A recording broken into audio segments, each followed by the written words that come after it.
Israel का एक journalist जिसका नाम योवल इब्राहिम है, उसने इसराइली मैगजीन 972 में ये स्टोरी ब्रेक की है, जिसके मुताबिक अक्टूबर 8, 2023 को इसराइल ने अपने आर्टिफिशियल इंटेलिजेंस प्रोग्राम, जिसका नाम लेवेंडर है, उसे इस्तेमाल करते हुए 36,000 फ़लस्तीनियों की एक टारगेट लिस्ट बनाई, जिसमें ज़्यादातर लोग निहत्थे सिविलियंस थे।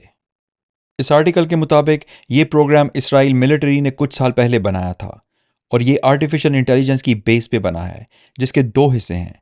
पहले हिस्से का नाम गॉस्पेल है, जिसका काम है बिल्डिंग्स को निशाना बनाना, और दूसरे हिस्से का नाम वेयर इज डैडी है, जो उन बिल्डिंग्स के अंदर रहने वाले लोगों को निशाना बनाता है।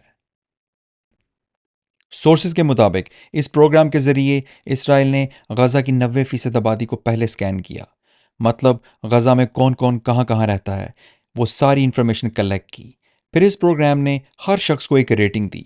मिसाल के तौर पे अगर किसी शख्स को नो रेटिंग मिली तो इसका मतलब है कि वो हमास का हिस्सा हो सकता है, और अगर किसी शख्स को एक रेटिंग मिली तो इसका मतलब है कि वो हमास का हिस्सा शायद नहीं है। इसी तरह जितनी ज़्यादा रेटिंग होगी उतने ही चांसेस ज़्यादा हैं उस शख्स के हमास का ग्रुप का हिस्सा होने के। इस प्रोग्राम को ऐसे डिज़ाइन किया गया है कि जो शख्स इसकी टारगेट लिस्ट पे होता है, ये उसे तब तक ट्रैक करता है जब तक वो अपने घर में दाखिल नहीं होता, और जो ही वो शख्स अपने घर में दाखिल होता है, ये उसी वक्त उसके पूरे घर को अटैक करता है। लेकिन ये सिर्फ उस शख्स को अटैक नहीं करता, बल्कि उस घर में जितने भी लोग मौजूद होते हैं वो सब उस अटैक का हिस्सा बनते हैं।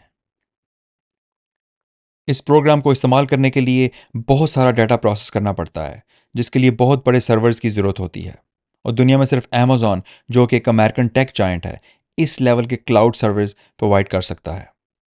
और इस आर्टिकल के मुताबिक इसराइल ने जानबूझकर मासूम और निहत्थे फ़लस्तीनियों को टारगेट किया और जंग के सारे इंटरनेशनल लॉज को तोड़ा।